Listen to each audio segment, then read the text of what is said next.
Good morning to our audiences here physically and also online. My name is Mika, Aaltola, Director of the Finnish Institute of International Affairs, and it's my pleasure to welcome you all to our event on multilateralism and the state of international order after Russian invasion of Ukraine. I have often heard that we have to praise ourselves for impact.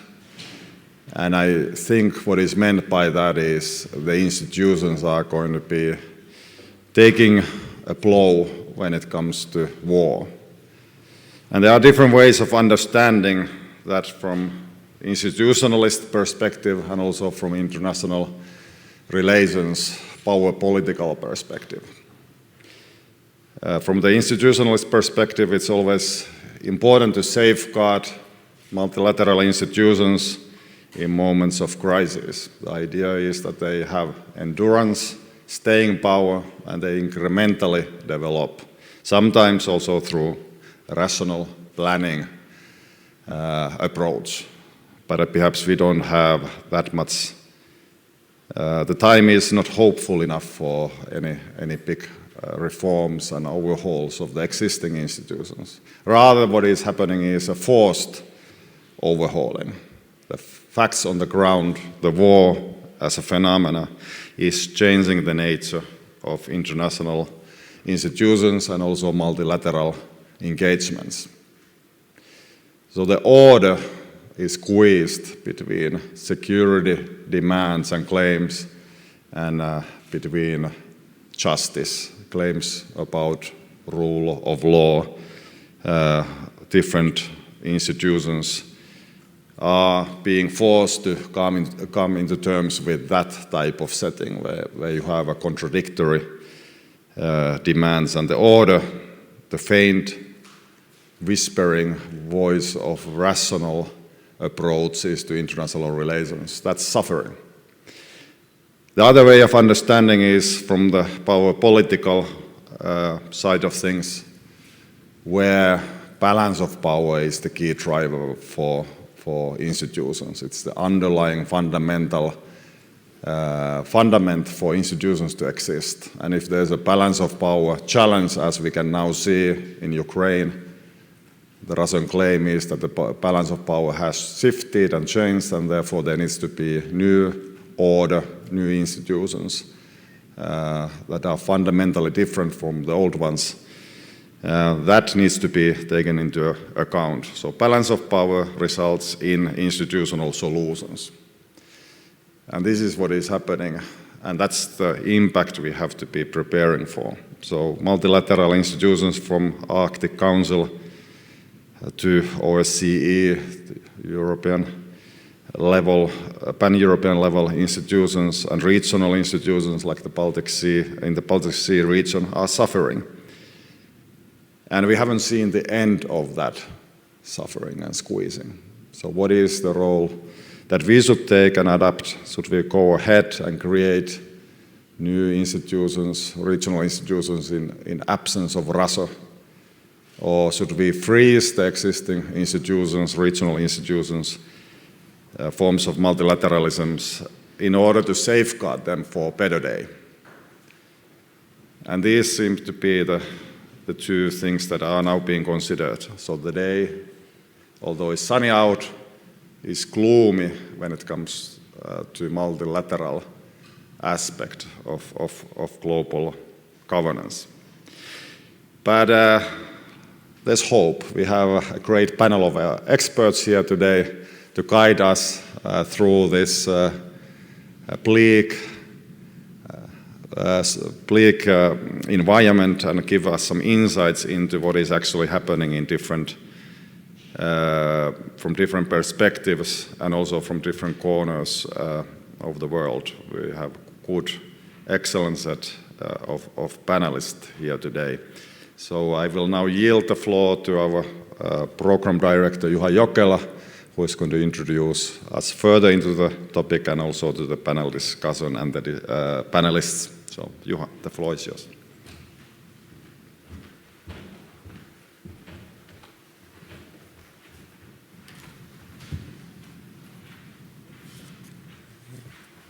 Yes, good morning on my behalf as well, and thank you, Mika, for your opening words. Welcome our panelists, the audiences here in the auditorium, but also online following the stream.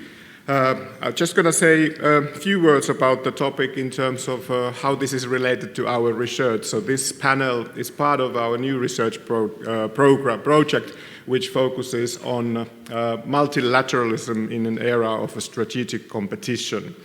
And this research proposal was sent to the Finnish government actually before the war started, and we didn't yet then see that the strategic competition would take this kind of turns that it has taken.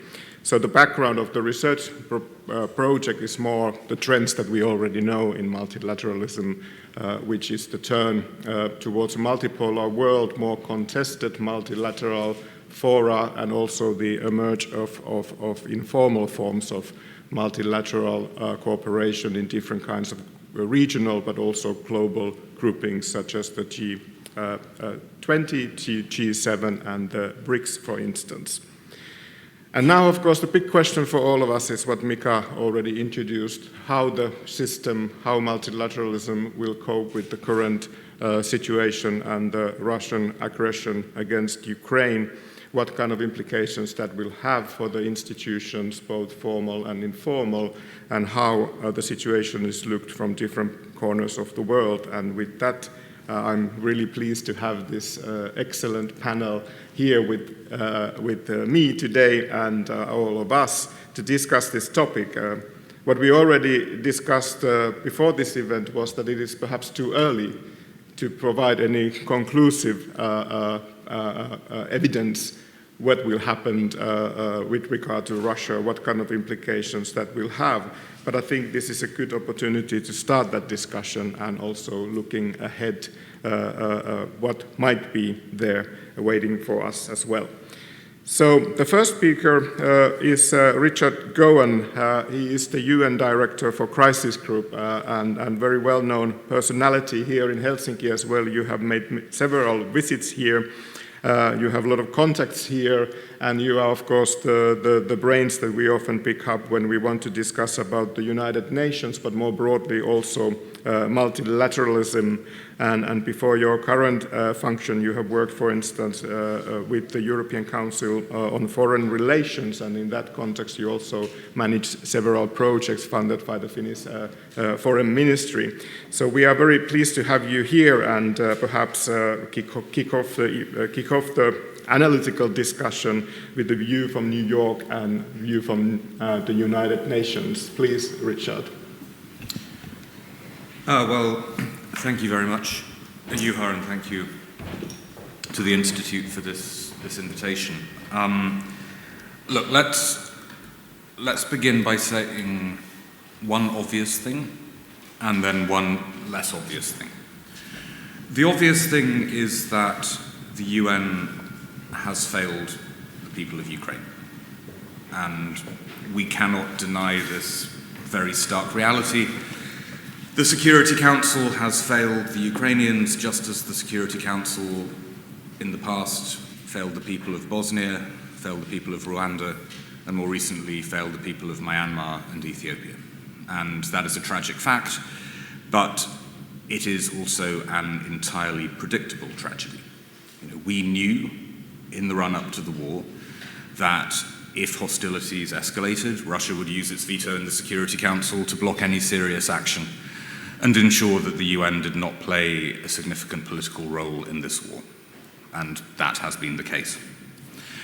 I think the less obvious thing that I would want to say is that if you put the Security Council to one side, the UN has actually responded quite well to the Ukrainian war. Because despite the failure of the Council, we've actually seen many other UN bodies and a lot of countries sitting in other UN forums are doing their job. So 141 members of the General Assembly condemned Russia's aggression, and a significant majority of Council members also voted to suspend Russia from the Human Rights Council in reaction to its aggression in Ukraine. The Human Rights Council itself has launched a commission of inquiry into the war that will be able to gather, I think, pretty credible evidence of war crimes, because the Ukrainians are working with the Commission. And the ICC, the International Criminal Court, is also on the ground investigating war crimes, pretty much in real time. The UN has over 1,000 officials in Ukraine doing humanitarian work, sending convoys to cities under fire, and the UN Secretary General, Antonio Guterres, had a difficult first couple of months of the war because he didn't really know how to respond to a conflict involving Russia, but he has now found his footing. He went to Moscow and he went to Kiev. He succeeded in getting a deal with Putin to allow civilians out of the Azovstal steelworks in Mariupol. And right now, Guterres is, as we understand it, actually surprisingly close to getting a deal between Russia and Ukraine to allow a partial opening of the port of Odessa to allow agricultural exports out of Odessa, which will play a significant role, if it happens, in alleviating the global food crisis. So in both political terms and in practical terms, the UN, beyond the Security Council, has actually responded more effectively than I think I expected to this war. Why has it done so? Well, partially because there's actually been some very effective European and transatlantic diplomacy around the UN. The European Union countries and the European Union delegation in New York have done a highly effective job of ensuring that whenever there are votes in UN forums on the war, that they get as many votes as they can.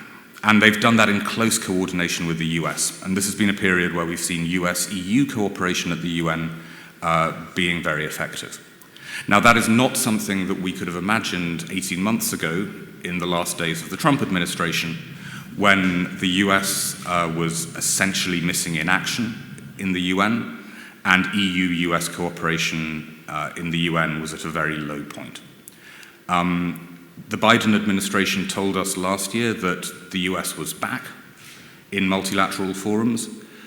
Actually, the Biden administration's sort of presence in the UN in its first year was fairly low-key, but this year we've definitely seen the US use all its influence to get the backing it needs on Ukraine, and it's done that in lockstep with the European Union, and that has made a very significant difference.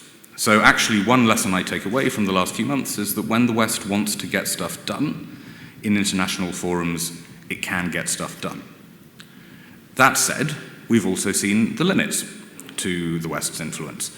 And a lot of big countries, such as India and South Africa, have not supported these resolutions in different UN forums supporting Ukraine, and they've essentially stepped back, not giving Russia direct support, but taking a passive role and trying to keep out of diplomacy over the war. And I think something that we're learning is that for the South Africans, for India, and for some other significant Asian countries and for a lot of African countries, this may be a challenge to the global order, but they are not going to get embroiled in a conflict between, as they see it, Russia and NATO. So we are seeing that Western diplomacy can be effective, but we are seeing that there are limits to that effectiveness, and that there are some very significant players in the new global order who want to stay out of our conflict. China has played an interesting role in all this. China has not actually given Russia wholehearted support at the UN. The Chinese have quietly coordinated with the US, quietly coordinated with the Europeans to actually ensure that the UN keeps up diplomacy on other issues, such as Afghanistan, and China has mainly abstained on resolutions relating to Ukraine. And our sense is that the Chinese do not want to be seen as the accomplices to the Russians, although in reality they're providing Russia with various real forms of support. Two questions come out of all this. Firstly, could the UN do more around Ukraine? And secondly, is this a moment to reform the UN and try and bring this institution, which at the end of it all has still failed the Ukrainians, to a better place? On Ukraine itself, I think that as and when there is a moment to end the war, the UN may have a role in conflict termination. You could imagine, for example, that if there is an end to hostilities, UN peacekeepers, not in large numbers, but nonetheless a UN peacekeeping operation, could go on the ground to facilitate a ceasefire, to facilitate the disengagement of forces, and to ensure that Russia in particular meets any obligations it has made in a ceasefire agreement. The UN will have some role in the reconstruction of Ukraine, although I think it will be quite a small role relative to that of the European Union and the international financial institutions. Clearly, the EU is going to have to lead the reconstruction of the Ukraine, and the EU is going to have to pay for the reconstruction of Ukraine, but the UN will be there in a supporting role. It can also deal with issues like refugee return. Finally, is this a moment to reform the UN? Frankly, I don't think so.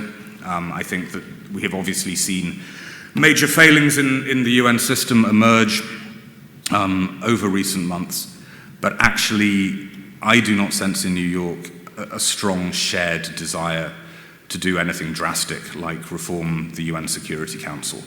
And even if the US and Europeans were to call for major reforms to the Security Council and other UN institutions, China and Russia have blocking power under the rules of the UN Charter that would mean that they could stop any reform.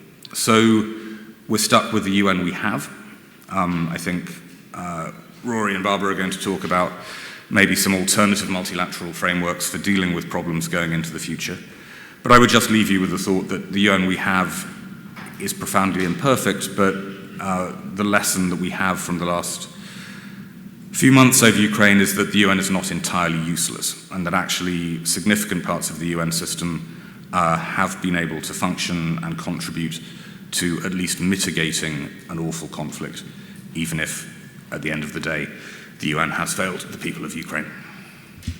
Thank you.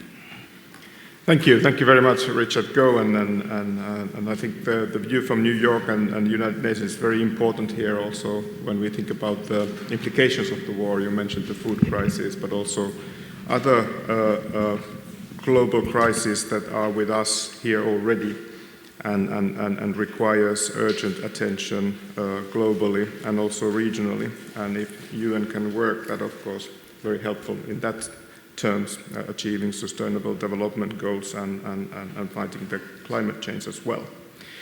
But now I would like to turn to our second panelist and speaker, Professor Rory Medcalf. You come from Australia. You are the head of the National Security College at the Australian National University, and you've been recently one of the key advocating personalities as well as researchers looking at Indo-Pacific strategic concept.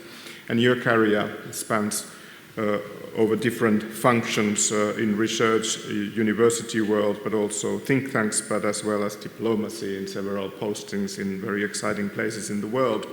And we are very pleased to have you here and provide us a view from down under, and also some food for thought on the developments beyond Europe. When we've been following here the events, it's of course very Eurocentric approach. Also very sort of a regional approach, Northern European security, but these broader questions on global system, global governance and multilateralism, you from Indo-Pacific, please.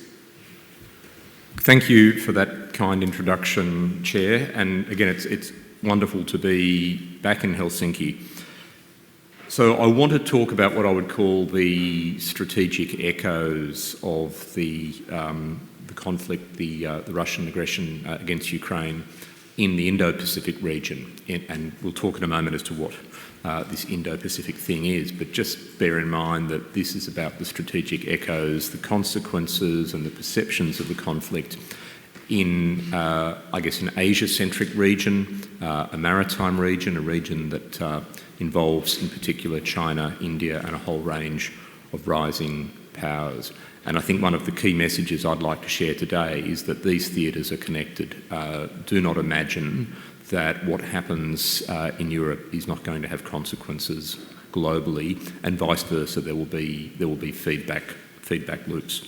So I think my comments, I guess, somewhat complement the global and the UN perspective that we've just heard from Richard. I'll probably focus a bit more on international order than on multilateralism, because one of my messages is how thin, how weak multilateralism is in the Indo-Pacific, and it's not going to get any stronger as a consequence of what is happening here.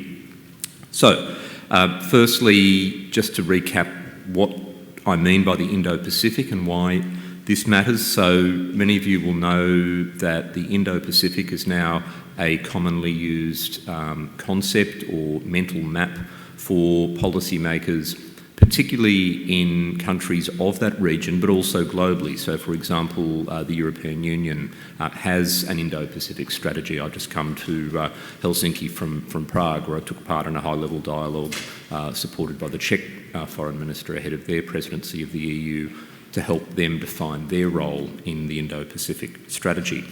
And it's a way of defining the region, the connectivity and the contestation of the region that is centred on maritime Asia. So it's an unquestionably maritime conception of an Asia-centric region, but it's really about the connectivity of that region to the global system, and therefore it really is about the interests of Europe as well. So the Indo-Pacific, as we see it in Australia, is increasingly the global centre of gravity economically, and as a consequence of that strategically, it's the region where China is rising and extending its interests and its influence, in many cases its coercive influence against countries like Australia. It's also the region in which India is rising, and Southeast Asia, Indonesia and the other countries of ASEAN are really the connective tissue of this vast region. And other powers, particularly with deep trading interests, are stakeholders in the Indo-Pacific, particularly countries with not only trading interests but interests in a rules-based order. And for us, in the Indo-Pacific, that's very much a maritime rules-based order, looking at, for example, the international, or the law of the sea, looking at international rules and conventions around behaviour in the maritime domain, but also questions of sovereignty, of coercion, of human rights. In other words, a very similar set of issues to those being faced here. And I just want to emphasise that the Indo-Pacific is both about contestation. There is a power rivalry occurring there, particularly with China at its centre, but it's also about connectivity. It's about connecting the dynamism, in many cases, the young and growing populations of many countries in the Indo-Pacific with the global system and the global economy. But there are strategic flashpoints in the Indo-Pacific. There are lots of them. And therefore the lessons of the conflict in Ukraine are very palpable, they're very real, because they have direct implications for the decisions that countries will make with regard to the flashpoints in the Indo-Pacific. And the most obvious of those is Taiwan. It's the claim that the People's Republic of China makes to essentially annex Taiwan, or to use the polite euphemism of the Chinese Communist Party, to reunify with Taiwan, and have no doubt that the not only the geopolitics but also the operational realities of the conflict in Ukraine are being studied very, very closely in Beijing, in Taipei, in Washington, in many parts of the Indo-Pacific, and this will help determine whether or not the Chinese government takes aggressive or risky action in the years ahead. And Taiwan is just one of these flashpoints. The South China Sea, where China has competing maritime claims with Vietnam, with the Philippines, with a number of other countries. The East China Sea, where there is unresolved differences between China and Japan that involve coercive deployments and the use of, particularly from China, the use of some creeping assertiveness against Japanese interests. The China-India relationship, where there has been violence on their disputed border and where military forces are deployed, and the broader expansion of China's interests across the Indo-Pacific. All of this has a bearing on, if you like, or is informed by, I should say, what happens in Ukraine. So in the Indo-Pacific, we are both observers, but also, in many cases, participants in the dynamics of the Ukraine conflict. I'd note that Ukraine is being studied very closely in the Indo-Pacific because of the resistance and the effectiveness of the resistance that's been put up against Russia by the Ukrainian people, and also because of the degree of solidarity, not always complete, but the relative solidarity that many countries have shown to Ukraine, particularly in Europe, but also in other parts of the democratic world. Ukraine conflict is a study in the agency of small and middle powers to set their own course, make their own choices. And so, for example, the decisions being made here in Finland, but also in Sweden, about NATO membership are being studied closely as well. What are some of the potential consequences that we should be thinking about?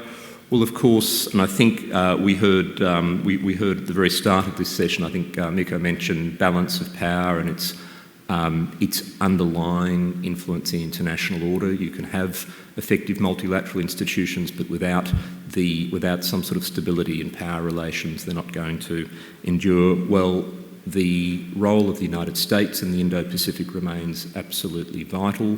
It's a declared policy of the Biden administration to effectively balance Chinese power as China exerts influence on countries like Japan, Australia, or indeed upon Taiwan. And of course, we're all watching and wondering, what does this mean for US power and resolve globally here in Europe, but also in the Indo-Pacific?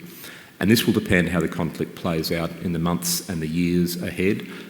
If one is being confident about this, one could say, well, a Europe that is more mobilised to protect its own interests, a Germany with defence spending at 2% of GDP, an expanded NATO, a more determined NATO, including with Finland and Sweden in it.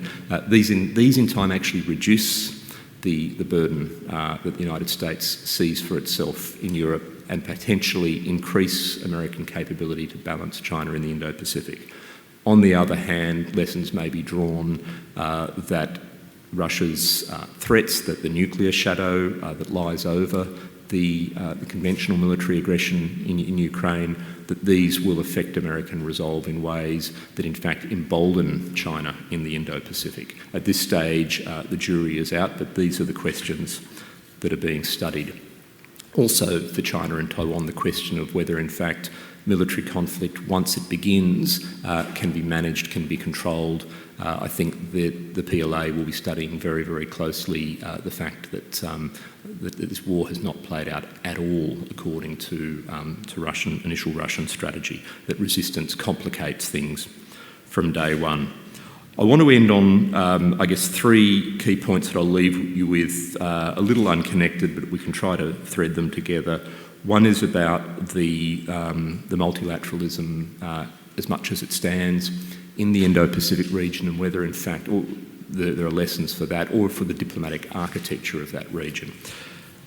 It's fair to say that although we have institutions in the Indo-Pacific, many of them centred on ASEAN, the Association of Southeast Asian Nations, they're generally quite weak, they're generally quite ineffective in managing differences among major powers.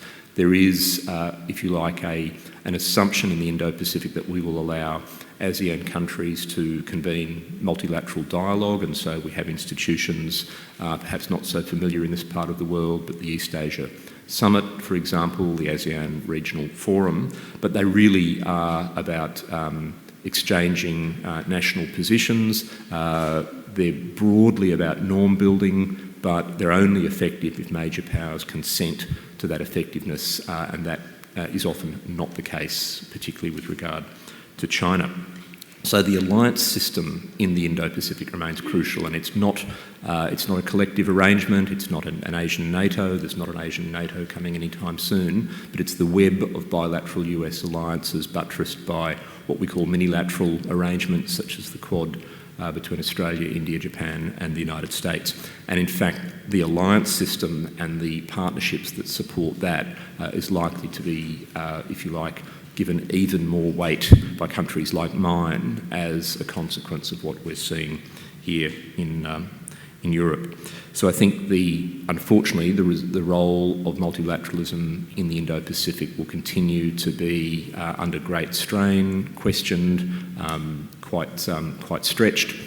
Ideas like confidence-building measures to reduce the risk of escalation or the risk of conflict, particularly in our maritime environment, will remain more an aspiration than a reality, but one that's certainly worth pursuing. And I think as China and the United States come into increasingly tense relations and have close encounters, I mean, China's forces have close encounters even with Australian forces now, including within our own EEZ, the need for those confidence-building measures will be greater, but that will require a sense of political will, including on the Chinese side, which I think is lacking at the moment. The last point I want to make is about the large Asian powers, the large Indo-Pacific powers that I think, to the frustration of Europe, have not been strong in their support and their solidarity with Ukraine. And I'm looking, for example, at India, at Indonesia as well. And these are really significant powers in my region, in the Indo-Pacific. What does this mean and what do we do? I would just note that there is, in the case of India, and I'll just dwell on India, a real contradiction at work here. The Indian position is essentially that India needs Russia against China. India sees China as its main challenge, its main risk.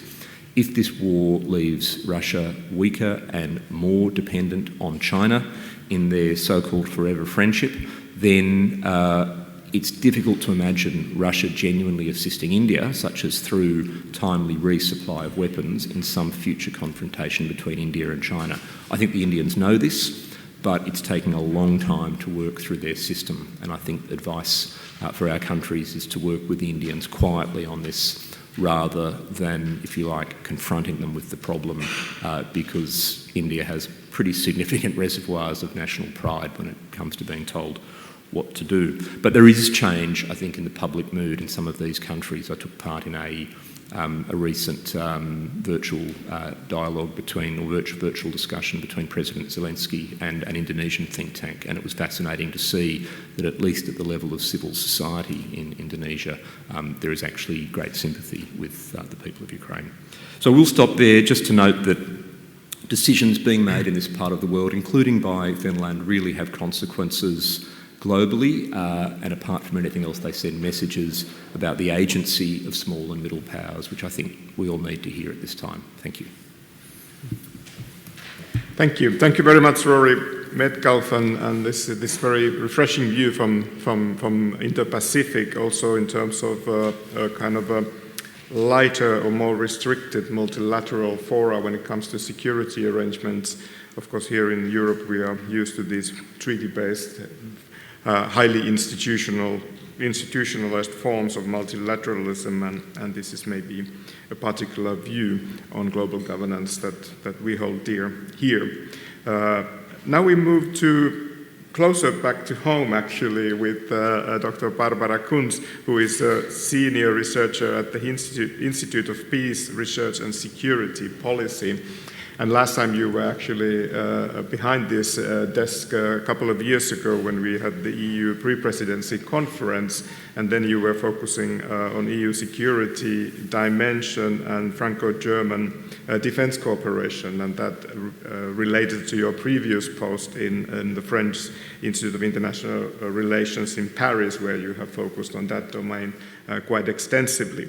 You're also a key expert on transatlantic relations, and this is, I believe, partly the topic of your intervention here today. Please, Barbara. Thank you very much, and thank you, of course, for the invitation. It's always a pleasure to be back in Helsinki and FIIA. Well, I think it is not an exaggeration to say that the Russian invasion of Ukraine made it clear that we really do live in a different era. And what I will not do in my 10 minutes here is to go through all the reactions on the EU level and what NATO did and so on, simply because I assume that that is well known here. And we also all know that this will have, or already does have, severe consequences for the European security order, which probably also needs some sort of translation in the security architecture in Europe. But we are simply not at a point yet where the dust has settled enough to have an idea where this is going. And I simply do not have the answer at this point either. But I assume that we will have lots and lots of debates about these questions in the future. So if I may, what I would like to do here is maybe take a step back and offer some reflections of what we see now means for European and Western and transatlantic action in the world, and maybe at times get a little abstract. I apologize for that, but I think it is important to also think through the more psychological consequences maybe. And I think what is really clear is that, well, the times when the liberal international order was upheld by the United States and that was considered the normal situation, those times are over.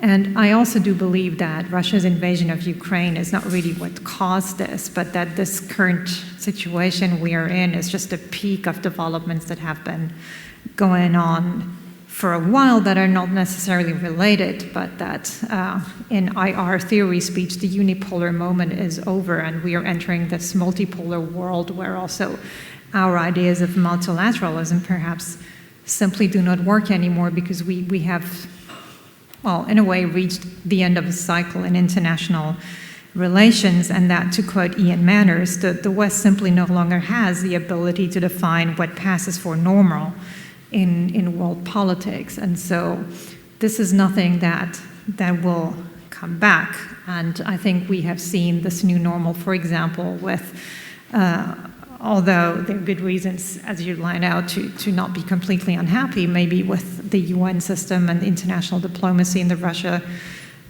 in the current situation. But then when it comes to rallying support, for example, for condemning Russia's actions or sanctioning Russia, the West has not managed to do that sufficiently. And so in a sense, we need to realize that we are in a minority in the international affairs.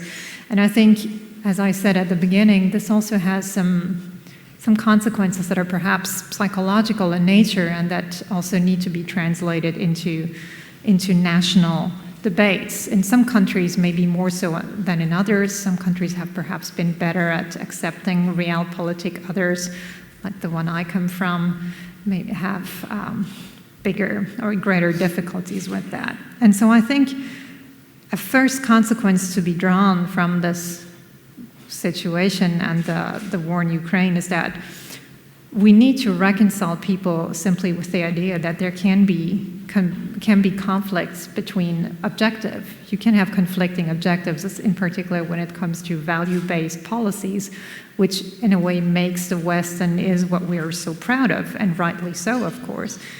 But there seems to be a legacy of beliefs that there really are none of these conflicts often, that if you do the right thing, then the result will be right. And one aspect this means, and this is where this is relevant for global governments, is that this means the West will also have to rethink this idea, to the extent it follows it, of course, is that we cannot just afford to work with like-minded countries based on values, and that it is a really dangerous idea to engage in narratives about the current state of the world being a struggle between democracies and autocracies, as we can frame it, for example, here from Washington, we simply cannot afford it. The world's problems are way too big to only talk to countries that share our values. This is not going to lead anywhere.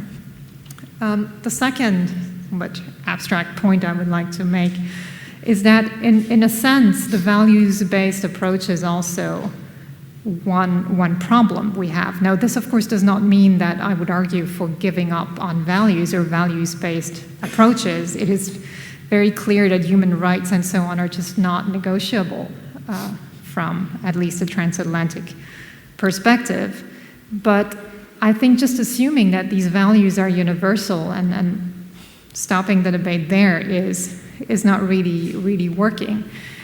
And there is also a certain complacency in the West, I believe, and I will come to the example of the Afghanistan war as an illustration in a second, where you also see that, well, values-based approaches sometimes maybe also cause problems. And I think the way out here is, in a way, on how exactly you would define values-based approaches. And there, it seems helpful to me to go back to a long-dead sociologist named Max Weber, who distinguishes between two kinds of ethics: an ethics of conviction, where you mostly focus or define as ethical, well, essentially intentions. Intentions matter, and another type of ethics he calls ethics of responsibility, where it's less about intentions but actually outcomes. Now, this is a maybe somewhat short summary of his thinking here, but I sometimes get a sense, and this might again be a very, very German observation, that a lot of the complacency comes with satisfaction with own approaches because they fulfill the criteria for the first kind of ethics.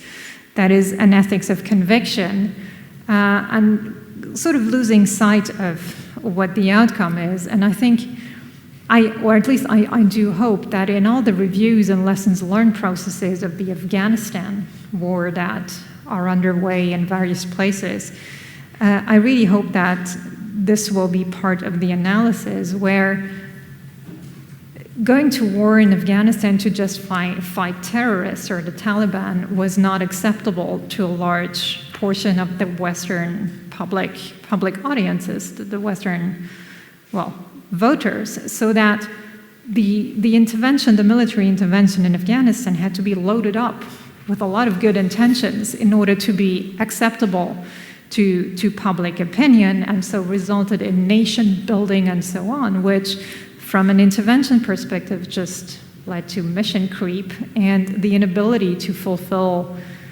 the West's objectives in Afghanistan. And I mean, we all know what the result is. Now, I'm not claiming that this is the only reason that explains the disastrous outcome in Afghanistan, but I think at least in debates about mandates for this intervention and so on, just at national levels, and I'm again quoting Germany here, this really plays in, and this is not a good way to conduct international relations in an ever more hostile international systems where just more realism, I think, is needed. And I, as I said, hope that this will be part of the lessons learned of Afghanistan.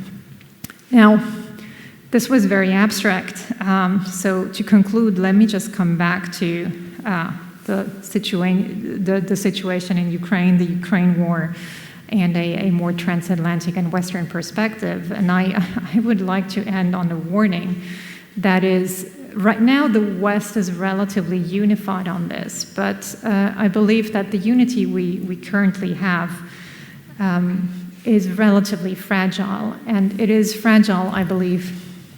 There are many reasons, but two seem to be the most important ones. And that is, like in the past 20 years, within Europe, but also across the Atlantic, we do not have a consensus on how to deal with Russia. This might be less visible right now. I think it will become more visible in the debates about the future of the European security order. But already now, you essentially have two camps, which are those on the one side who believe that we need to crush Russia and that this is the only solution to the current situations. And then you have the excuse me, the camp that, well, probably unites those who went to Kiev yesterday, who believe that you still need to at least make phone calls with Putin, that it is not a viable solution for the West to completely stop talking to Russia, although we completely disapprove of what Putin is doing. And I think this has a lot of potential for future divides. It already has. It crystallizes in aspects like, for example, the debate over the future of the EU-NATO Founding Act from 1997. Should we keep it? Should we throw it out of the window? Should we not officially throw it out of the window, but should we stop respecting it? So, I mean, these are the very concrete outcomes of these disagreements over how to deal with Russia. And these are really not going because Russia is not going to go away. And we're currently having these debates among Europeans with Joe Biden and the White House. That might change, and I would also argue that the excessive focus even on the White House is also wrong, because if you just look at what is going on in the Republican Party and where the foreign and security and defense debate within the Republican Party is going, that very clearly tells you that the return of Trump is not the only problem that we are potentially facing. So, in short, disagreement over how to deal with Russia has been one key defining feature of the European defense debate and the transatlantic one as well, because it obviously has a strong NATO dimension over the past 20 years, and it will continue like that. And it will be difficult to uphold the unity of the transatlantic and Western camp over that. And then a final word is also about values and values-based politics and policies in Europe. And they're just a reminder that even within the EU, we clearly do have a values problem. We have member states who do not respect the rule of law, who have, well, diverging ideas, to put it mildly, about the freedom of the media and so on. And I think to make the link back to Europe or the West in international relations, we need to understand that this is not only a problem for the people living in these countries and working in these countries and so on, and for the states that need to cooperate with other states within the European Union and NATO and so on, but that solving these problems and making sure that we respect our own values that we proclaim at home is also an investment in our own credibility on the international scene when we try to defend our own values in the various multilateral fora and bilaterally and so on. And I think this is something we must not forget, is that when we no longer have the soft power, if we ever had it, about convincing others of our values, if we don't even respect them ourselves, what does that say about Europe and the West? Thank you. Thank you. Thank you very much, Barbara Kunz, for these valuable views and analysis, especially on values. And of course, those are very familiar for us EU scholars working on EU as a political community. But also raising the question about the more strategic nature, how to deal with Russia. This is, of course, something what we see here in Europe when we don't have a centralized foreign policy, security policy system, but these views are open for analysis, and it will be, of course, interesting to hear how within the UN context and also maybe in the IndoPacific, what kind of views are emerging from there. Maybe this is one of the topics for the panel. But now I think we should move to our commentaries, and we are very pleased to have two excellent commentators here with us today. The first one is Sini Paukkunen-Mykkänen, who is the Director of the Unit for Policy Planning and Research at the Ministry of Foreign Affairs of Finland. And Sini happens to be also the chairperson of the steering group of our project focusing on multilateralism in the era of strategic competition.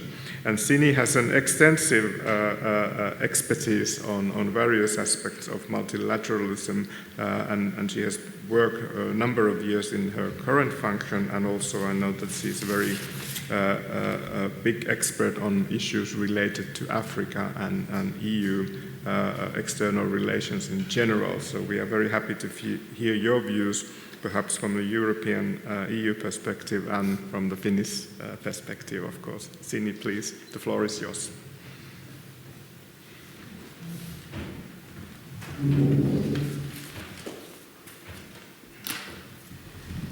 Thank you very much, Juha.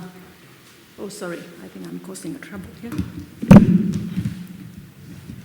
Okay, sorry for that. But first of all, thanks a lot, and I think it's really a privilege to listen to the analysis and remarks concerning the UN, the Indo-Pacific and transatlantic perspective. And I think a great deal has really been covered, and it seems I might possibly bring in some hopefully added value with something from the European perspective and maybe a bit about regional multilateralism as well. But I think it has become very clear that Russia's war of aggression has really contributed to the emergence of a new geopolitical landscape marked by the unilateral really dismantling of the European security architecture. It has also increased international instability, I mean, food crises, energy, inflation and so on, and also it has significantly grown risks of fragmentation of the entire international community. And in this new landscape, and especially in the loss of trust, our neighbor, so Finland and Sweden, have applied for the NATO membership, as was mentioned. But first of all, about accountability, I really would like to echo Richard on what the UN has done or is doing, and not only on what it has not achieved. I think there can be very little multilateral credibility without experienced and lived accountability.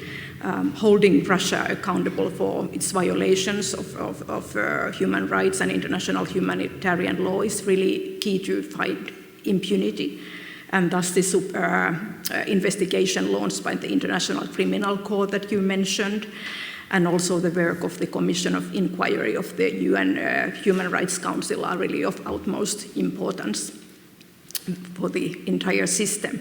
And another point related to legitimacy, I think it's really to demonstrate that multilateralism works in practice and that it delivers. I think the food crisis is really a test for multilateralism. It's nothing abstract, but it's very concrete.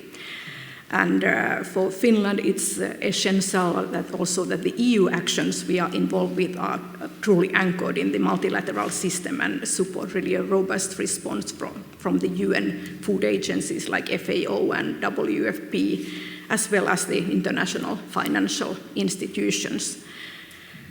And well, as far as the EU as such is concerned, we all know that it's both a product of multilateral cooperation as well as one of the strongest defenders with many other partners, and hopefully not only payer in the aftermath of the war, but hopefully also a true player. And as Barbara said, we are a minority in a way now and cannot work only with the like-minded. And one of the very key EU messages accompanying various actions is that the war is not a European war, but one with very global impacts and a true attack against the rules-based order. I think it's particularly important to emphasize the principles of state sovereignty and territorial integrity, as we do recognize that many of our non-Western partners are more focused, understandably, on the consequences and not on the causes of the war. And I guess it deserves to be repeated over and over again that the European focus is not limited to the war in Ukraine, but on the contrary, I mean, the engagement with the third countries has to be increased, and really as a reliable, responsible, delivering partner, and not only as the largest ODA provider as such. And though long-term resilience building may sound not really, well, it's not really visible as such, but I think it must be on the top of the triple crisis of the still ongoing pandemic, the advancing climate change, and then on the top the consequences of the war of aggression via experiences.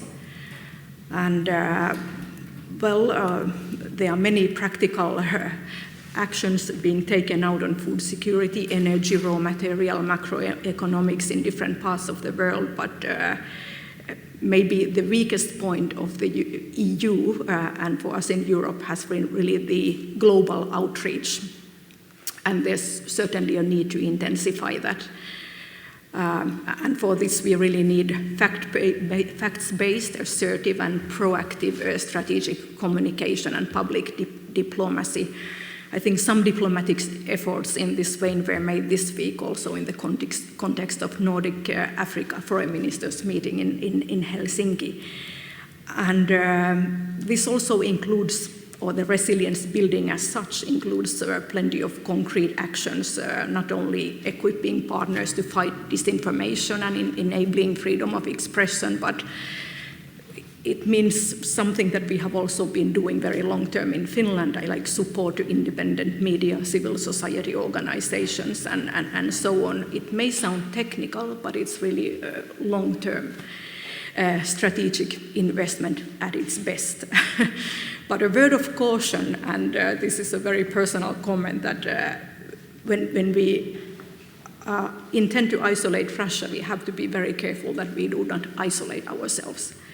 And we need to make sure that we do not widen the north-south gap alongside the east-west division we have. And regrettably, it seems that the battle of narratives that Barbara also mentioned, this dimension is not going to diminish in the coming years and will be affecting much both the multilateral and system and the world order. Finally, a word about regional multilateralism. I listened very carefully the point on values and universalism and so on. But I would like to raise the Council of Europe as an example of regional multilateralism, because at least it's one of the organizations which is not broken, so to say. No requirement of consensus, but a majority vote. And still in 2019, in a way, it was feasible to give Russia the opportunity to turn towards Europe, European values. That did not quite happen. But at the same time, literally in one day, the organization was able to suspend Russia from the organization, and then in March to officially expel it.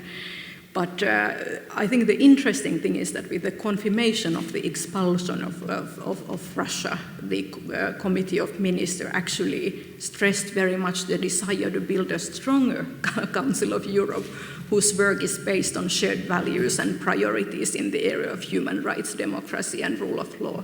So I simply want to stress that the ambition is not dead, even though there are problems also within Europe, which we recognize. And I very much agree that the outcomes do matter, not only the words. And politically and symbolically, of course, the only way to act in many international organizations and multilateral fora is to expel Russia. But with the Council of Europe, of course, I mean, there's a very complex issue of balancing. We know that, we have the concern for the 140 million Russians who are without the protection, or who will be without the protection of the European Human Rights Convention through the European Court of Justice from September on. And with regard to the OSCE, its earlier offer of renewed European Security Dialogue initiative was disregarded by Russia in both words and deeds, but we still recognize that the OSCE remains the right forum to address issues related to European security architecture, and thus it's essential to preserve these structures. The Council of Baltic States was mentioned in the very beginning, but we raised the Arctic fora, like the Arctic Council, also the same idea that these structures are very valuable, even though for now the work simply continues without Russia. Well, I think I could conclude here, but as a kind of anecdote, I have to say that it was only last August, like 10 months ago, that we launched a Finnish MFA contribution kind of white paper on multilateralism, which was titled Era of New Cooperation. Though the title may not be very optimal anymore, I think the substance and the need for defense of multilateralism is even more needed. And as it was said, unity is fragile and needs constant work out. But with these selective complementary points, I'll leave it here. Thanks.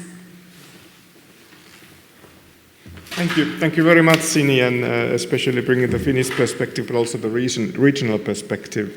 That's really helpful. Of course, Finland having a long border with Russia, is engaged in several multilateral formats to deal with common issues in the region. And the big question, of course, is how that will develop in the future and how joint problems and challenges can be addressed, and what is the time frame also for that. I think that's a very, very important comment to be discussed about. But the last but not least is our own research fellow at FIIA, Rory, who is actually working in our EU's Eastern Neighborhood and Russia program.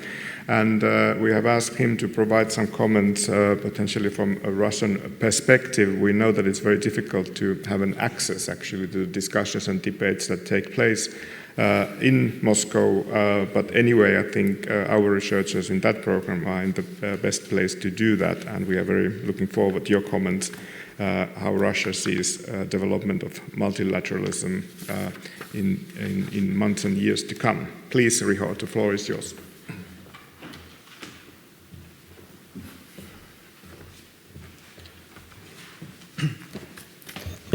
Well, thank you very much, Juha. It's really a pleasure to be a part of this panel, I think. I would like to say it's really timely and a very important discussion, and there are plenty of insights which I'm sure we'll be discussing very soon. And in my comments, yes, I will talk mostly on Russia, but I also want to build up upon what has been said. So what I think is important obviously what we have to do with Russia is one of the important things to be discussed, which is still unclear, but also this connects to one of the key themes, which is the future of the international system, because we see that it's clearly a critical juncture, because even if we can take a lot of positives, something that has been said here,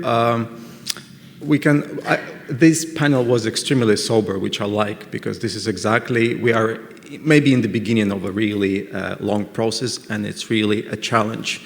And in this regard, the focus on trying to sometimes to drift away from the Western-centric approach, something that actually Russia well represents, is important, because even if there have been some positives in response in the UN, the fact that Russia was supported by very few countries, basically Belarus and, well, full stop. Even the countries which are in the sphere of influence restrain themselves from joining Moscow.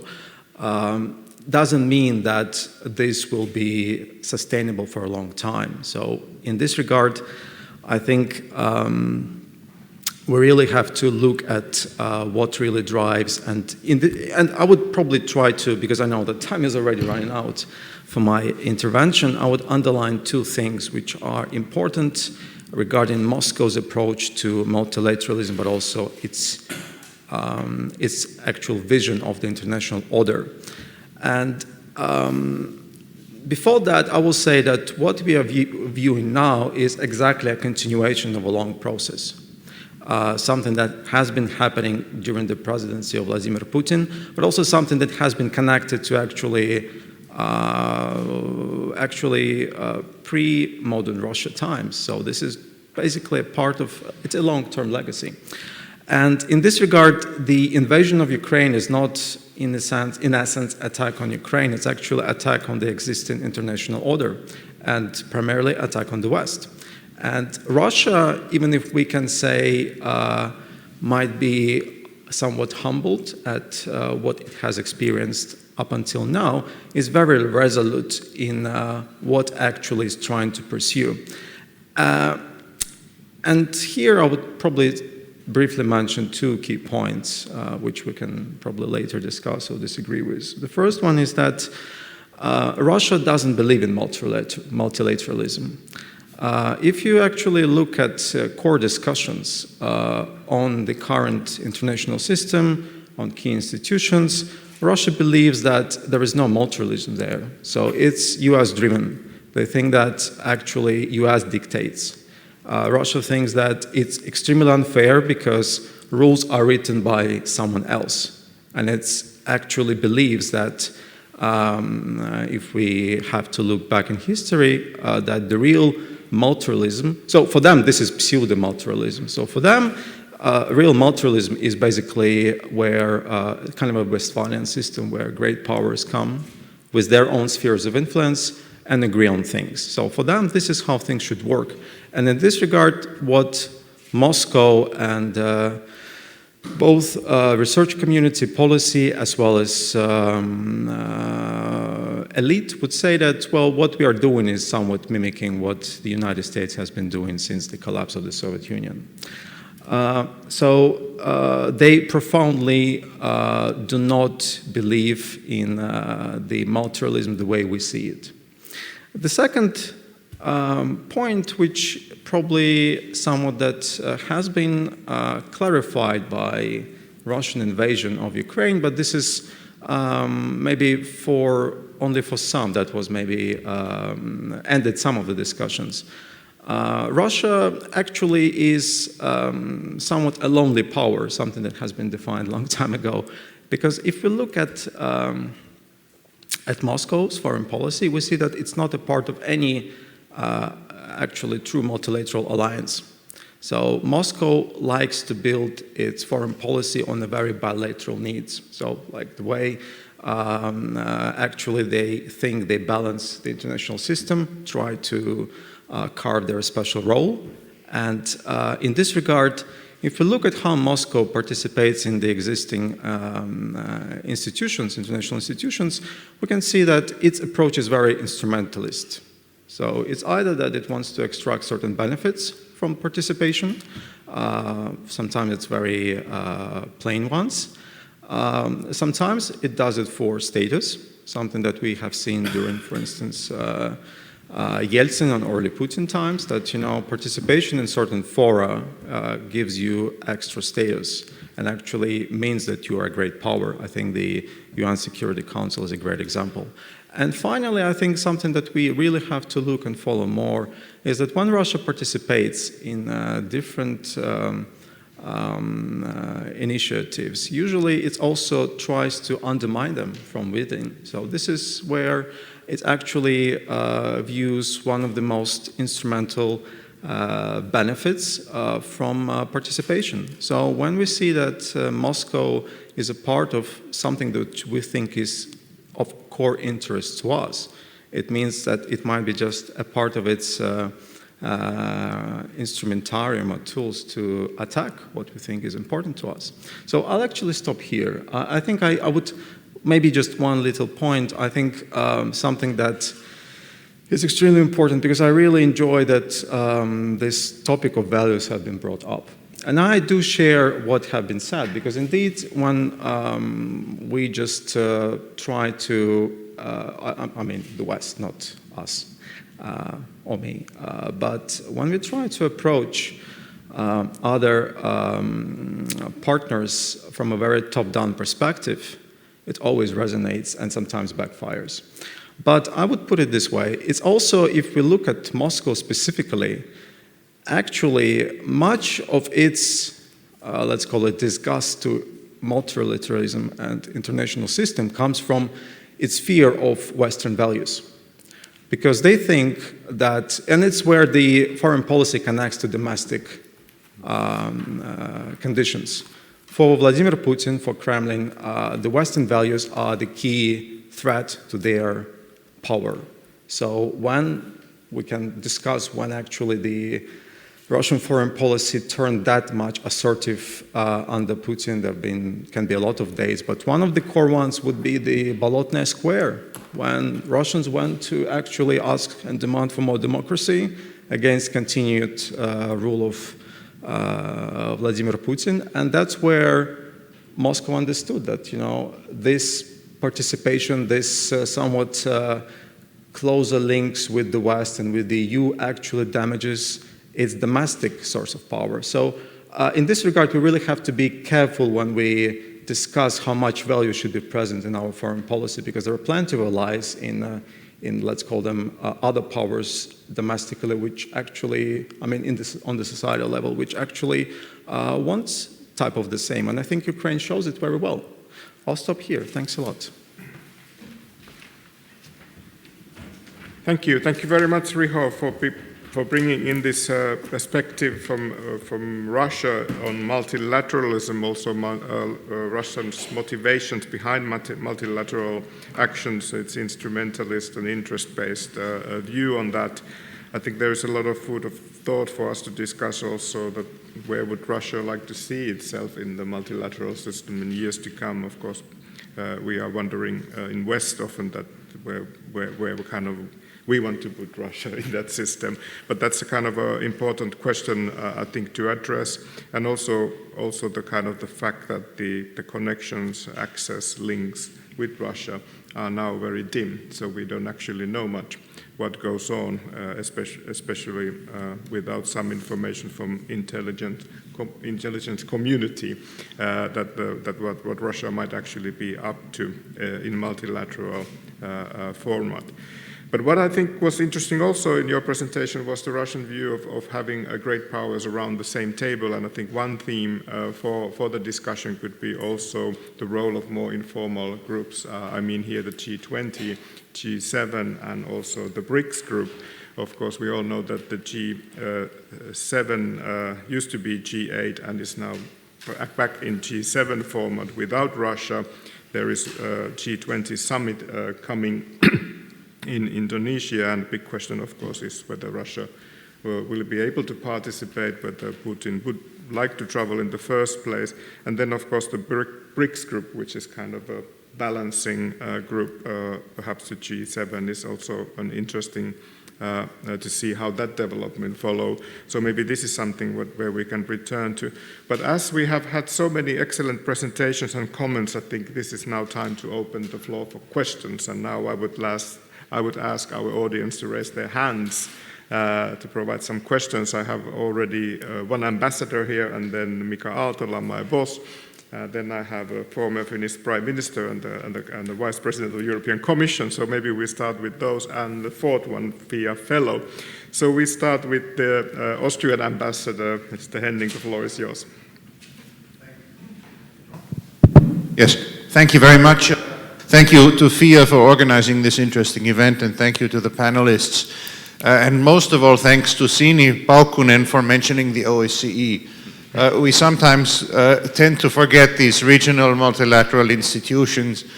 And last year I heard a lot about the Helsinki spirit in Helsinki, and I haven't heard much about it in the last few weeks and months. And I think this is probably the time where we need Helsinki spirit most. And quite often we hear about political elites and governmental participation in multilateral fora, but we forget that the Helsinki spirit was carried by civil society institutions. And in the third basket, they were the real players that brought about change in the then Soviet Union. So I'm missing a little bit this aspect of the debate. I don't know who wants to take up the chalice and maybe combine the civil society element and multilateralism and convince us all that maybe the Helsinki spirit isn't dead after all, but is the beacon of hope that we might have for a period where we transition back again into multilateralism. Or am I completely hopeless in that? Thank you. Thank you for an excellent question. And then Mika Aaltola, I go in the order. I saw the hands.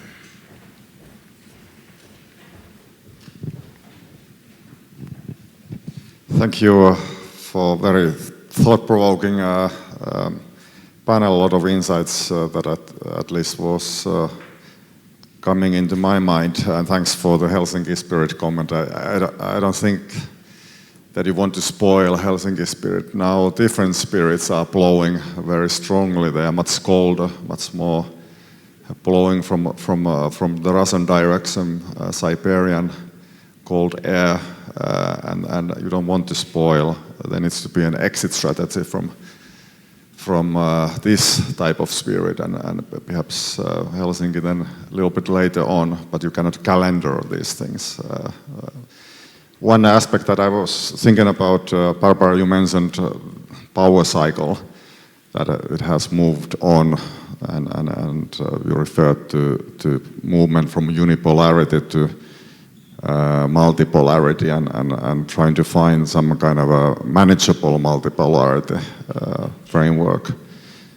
I was thinking that perhaps power cycle theory involves also a shift from unipolarity to multipolarity and to bipolarity, something that you were resisting as dangerous model, but as an abstraction, and I hate to deal with international relations and as an abstraction and a rational modeling, because there's a war taking on that has, according to my calculation, over 1 million combatants currently, over 100,000 casualties so far in a little bit over 100 days. That's massive.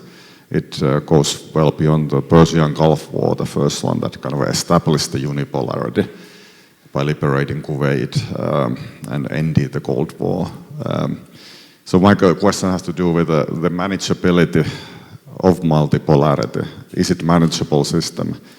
I'm a little bit skeptical that in its complexities it's manageable, and it might be that after war we don't have peace or manageability, but we have prolonged conflict after war.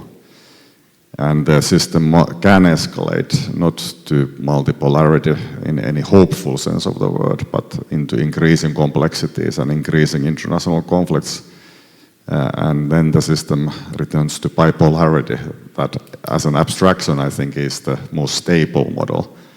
So just wanting to hear your comments on this, how the UN copes with different polarity numbers, and is bipolarity kind of the end result of this, whether or not we want it, whether or not it's value-based, but is that kind of the polarity number that is least unstable?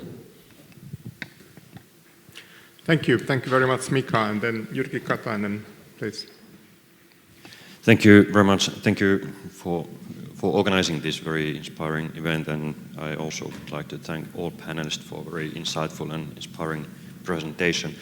I'd like to pose my question primarily to Rory Medcalf, because I'm interested in your Australian perspective on economic resilience.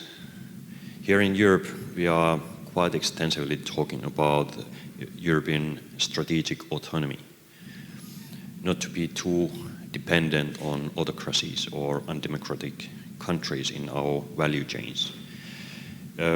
China is using asymmetric decoupling method, trying to decouple itself from the West, whereas at the same time trying to connect West more to itself.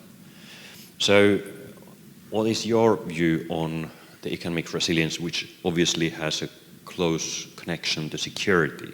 Should Western countries or democratic countries like Australia, EU, the United States, Japan, South Korea do something differently or more in order to strengthen the resilience and security?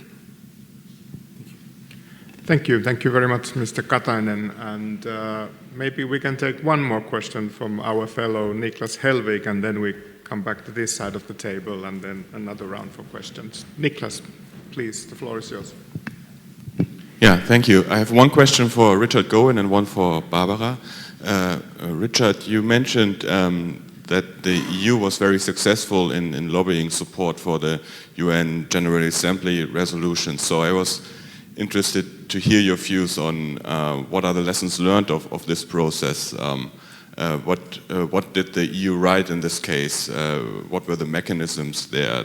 How did they twist the arms of the other member states? Or what were the actors involved, mainly big member states or also EU actors? So a little bit about how the sausage was made. And then for Barbara, you had this extremely interesting point on the value-based approach and how sometimes good intentions also lead to bad outcomes, like in Afghanistan. So I was interested in your view on the current discussion on the membership prospects for Ukraine. Is the EU setting itself up for disappointment because it cannot follow through in the end, or is it a geopolitical necessity now? And how do you evaluate this in light of your points on the value-based approach? Thank you very much, Niklas. And now we have some specific questions for some of for all of actually the panelists. And then we had the big question on Helsinki spirit, as well as Mika's question on multipolarity. Maybe we start with Richard, please. I'll take the specific question first, and then come on to the Helsinki spirit. So basically, the EU was effective because it just had very good diplomatic tradecraft, and the EU has, I think, the members combined have about 400 to 500 diplomats in New York, which is actually far more than we really need, but they're there and they have a nice time, but sometimes they work, and in this case they worked very hard, and the key to success was there was a lot of centralized coordination by the EU delegation, and the EU delegation in New York was both ensuring that all the members were lobbying non-Western countries with which they had the best contacts, but was also coordinating incredibly closely with the EU delegations around the world, in Bangladesh, Colombia, wherever. And the reality was that when the EU with the US sort of puts that diplomatic muscle in, it's just got a lot of people, and it can coordinate more effectively than anyone else. I mean, we saw Russian diplomacy was pretty weak by comparison, and China, which can, when it wants to, sort of run a good campaign at the UN, didn't really engage. So a lot of it was tradecraft. I think one point that has been interesting about the EU in the UN since the start of the war was that there's also been a slight rebalancing of power within the Union at the UN. I mean, traditionally at the UN, since the UK left, France is the top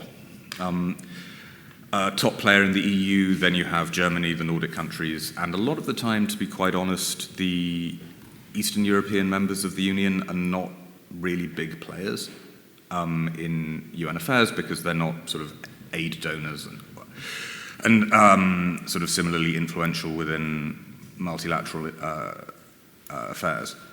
That has been changed.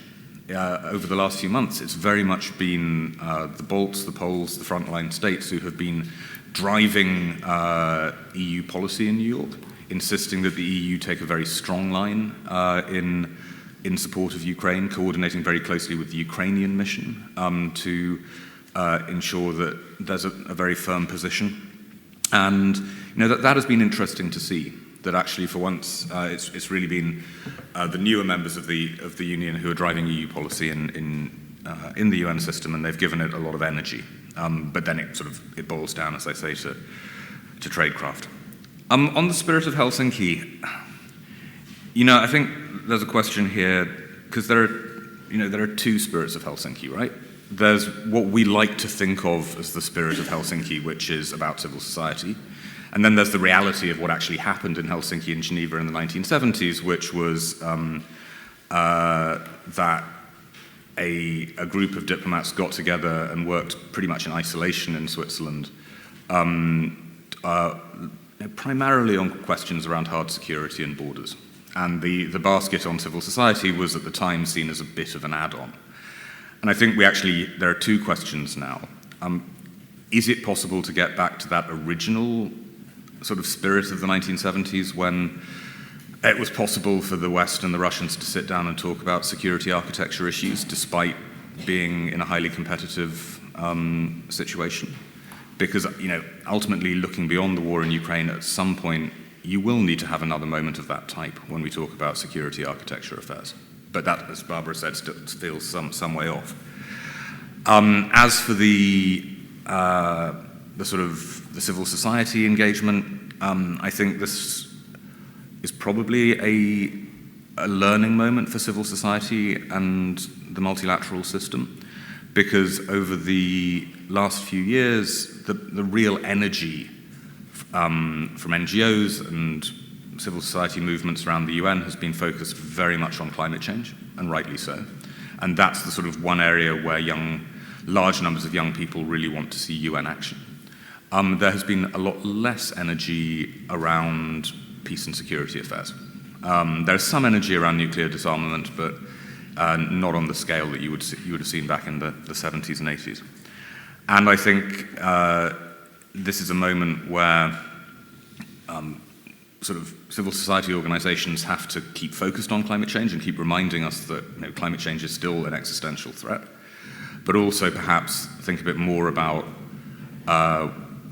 what can NGOs, think tanks and so on offer in terms of trying to think through the future of the peace and security architecture. Because to some extent I think that has been an unfashionable topic, but suddenly we learn that, we need to think about it again. Thank you, Richard. And then I think we could go with Rory first, second, and then there was a question about the economic resilience of Australia, also the kind of views on European, maybe strategic autonomy, the kind of turn that we have had here. And I think this brings us maybe also to the question of multipolarity. I remember it was 2009, 2008 when already the first ramifications of multipolarity started to lend itself to the global governance, also multilateralism. And a colleague of mine developed a concept that maybe we're not going to a multipolar world, but to a interpolar world, where still there is some room for interdependency as well. But of course, now the situation might look different. But perhaps multipolarity question also for you, if you would like. Thank you. Look, thank you. And in fact, I like interpolar, but I'm going to add another word, which is heteropolar, which we'll come back to in a moment. So first I'll look at the Australian experience of economic coercion and what that means for, I think, your question about economic resilience, and then I will happily go to the multipolarity, bipolarity question. I'm going to leave the Helsinki spirit for others to address. I think so many of you will be aware that as a case study in economic coercion in recent years, Australia's had quite an extraordinary experience of pressure from China, and that actually holds some really fascinating lessons for other powers, particularly for middle powers and smaller countries in how to endure and weather economic coercion and really maintain your interests and indeed your values as well. And without going too much into the specifics, I think the key discovery we have had is that although for many years Australia has had a high level of economic dependence on China, particularly in trade, not so much in investment, but certainly in trade, when China began to apply a wide range of trade sanctions, informal trade sanctions against Australia over the past 2 years, China achieved precisely the opposite effect to its intended effect. So Australia was given a list of 14 demands informally, 14 demands of essentially internal policy changes, and of course this was entirely unacceptable for us. And the implication was that various trade sanctions would be lifted if these demands were met. But our business community, which until then had been reasonably China-friendly, in fact became increasingly concerned, felt very burnt by the experience, particularly our farming community, agriculture and so forth. Our broader civil society also began to recognise the fragility of our economic relationship with China and the risk to sovereignty and values. And so what we've seen in the past 2 years actually is sustained resistance to this coercion by the Australian government with broad popular support, so that we've just had, for example, a change of government for other reasons, and the new government has pretty much exactly the same policy as the previous government. What's the lesson for, I guess, the rest of the democratic world from this?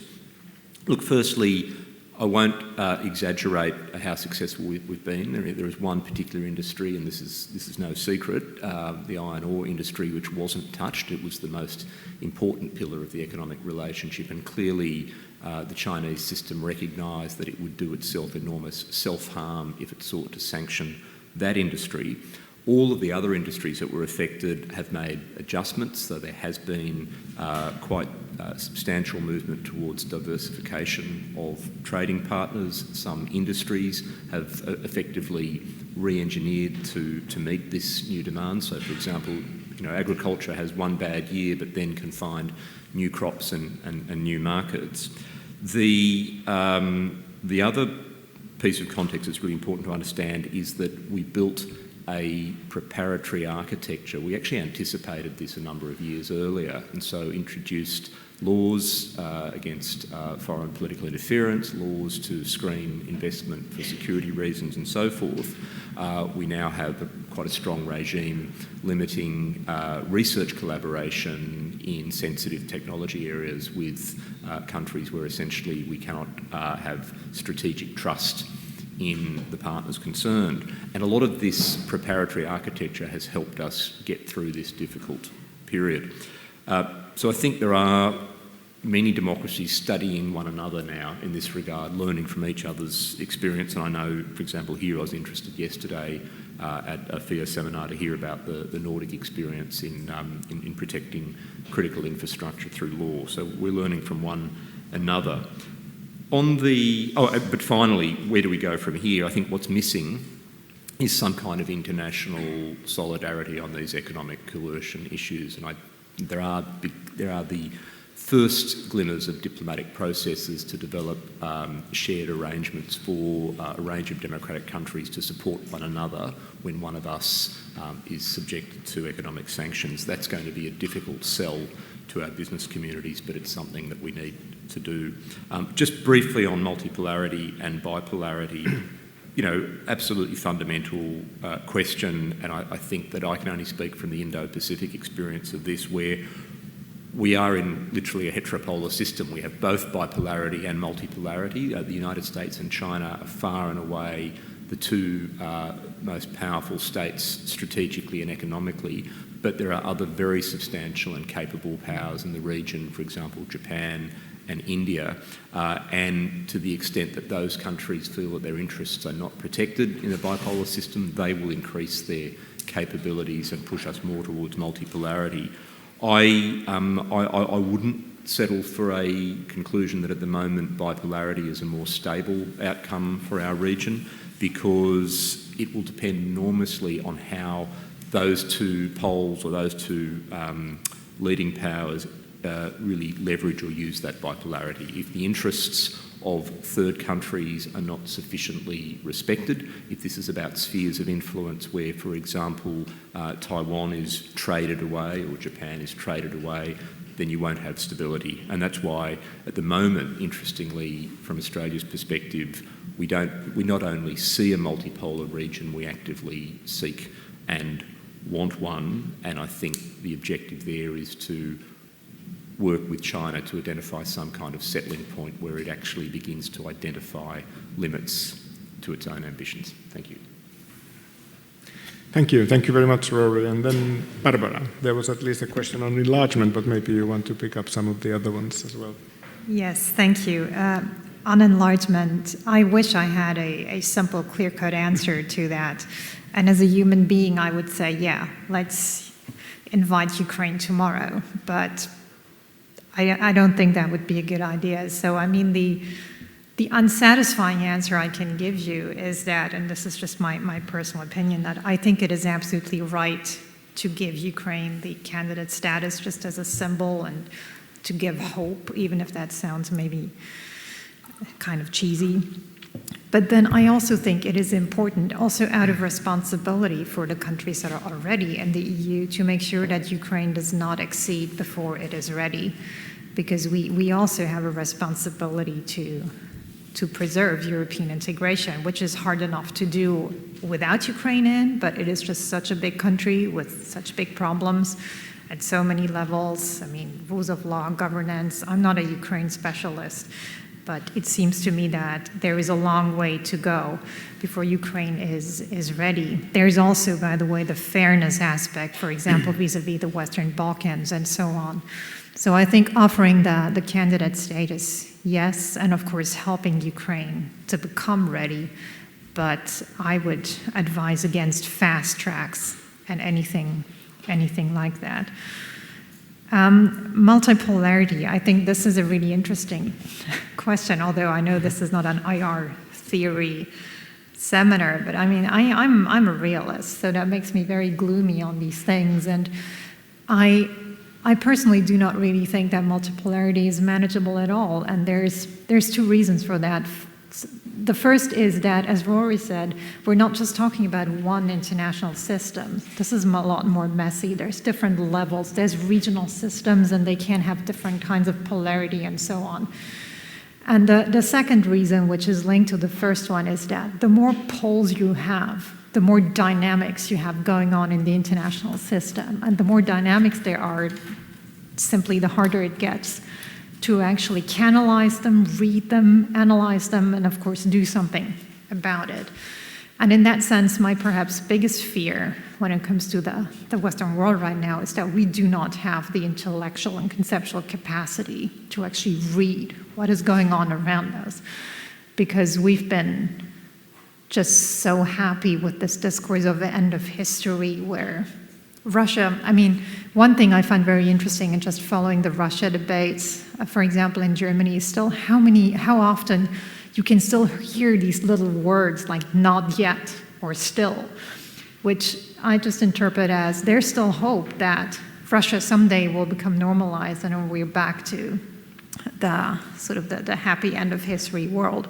And so having the ability to really read and ideally predict the dynamics unleashed by these many poles and between these many poles is a key task, I think, also for us as think tankers and analysts to contribute to that.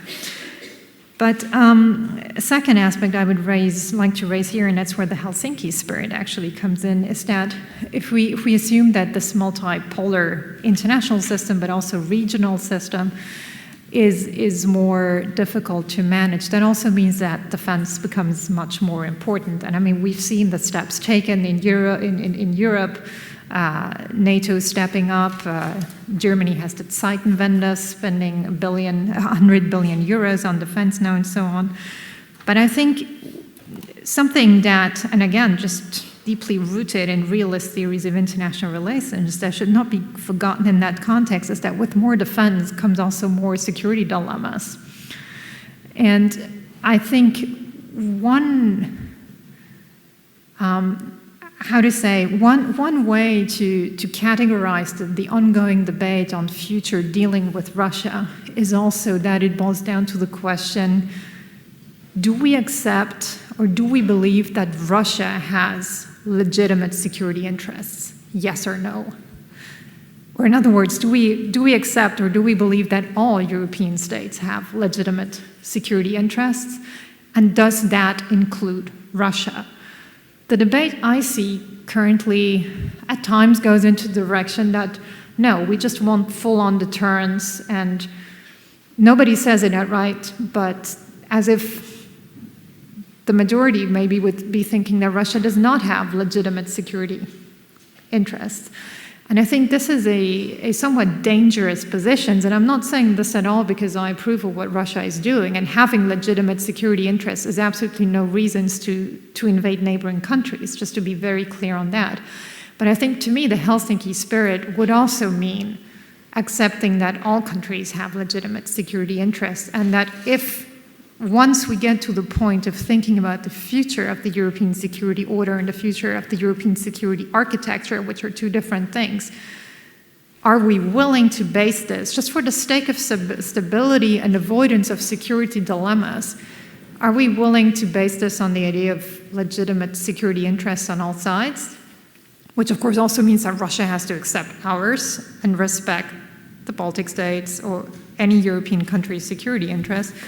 Or is it really going to be a security architecture that is exclusively built on deterrence? I think this sort of from a more defense angle is the question about the Helsinki spirit on the future European security order. Thank you very much, Barbara. And then we have time for another round of questions. At least there were one hand already and two. Professor Timo Koivurova, please, the floor is yours.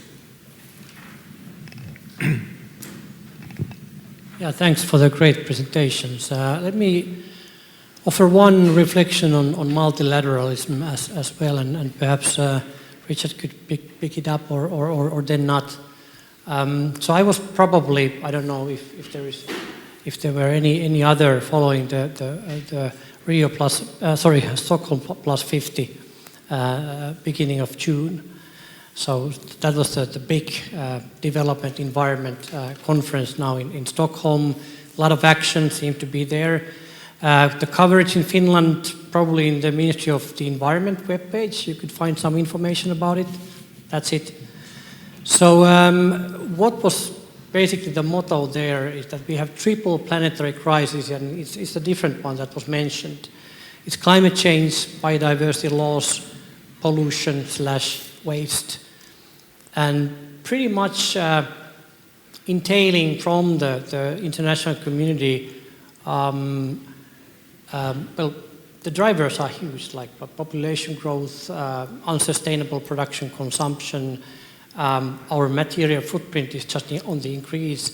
So would already require a very fierce kind of multilateral approach, really fierce. And of course we are, as the ambassador was mentioning, all the major stakeholder groups were there.